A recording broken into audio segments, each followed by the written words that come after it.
Денеска сме во Струга и Струшко и разговараме за проблемот кој ги мачи сите во Република Македонија.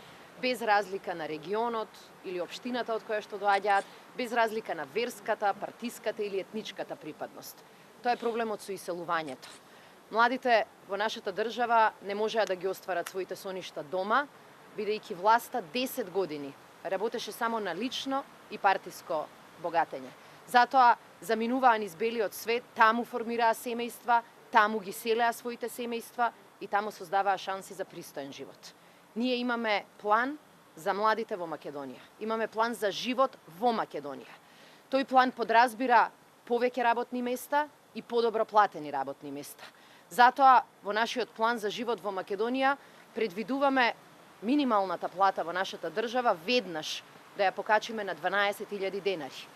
На крајот на мандатот таа постепено ќе се зголемува и ќе изнесува 16.000 денари. Паралелно со зголемувањето на минималната плата, ќе ги зголемуваме платите и во здравството и во образованието. Двојно ќе ги зголемиме платите на сите кои што работат во здравство и се дел од медицинскиот кадар, и лекарите, и медицинските сестри, и болничарите. На тој начин ќе ги задржиме да останат во јавното здравство на Република Македонија. Ниту еден наставник или професор кој работи во образованието нема да има плата пониска од просечната плата во Република Македонија.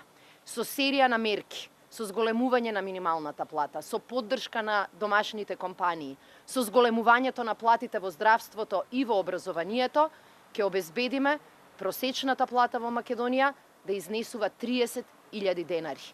На тој начин ќе го враќаме животот во Македонија. На тој начин ќе обезбедиме шанси за сите во Република Македонија. Груевски понуди живот само за себе, за својата фамилија и за својата политичка партија. Со него нема напред за сите останати во нашата држава. Ние нудиме живот за сите во Македонија. Нудиме шанса за големи промени на 11 декември. Придружете ни се.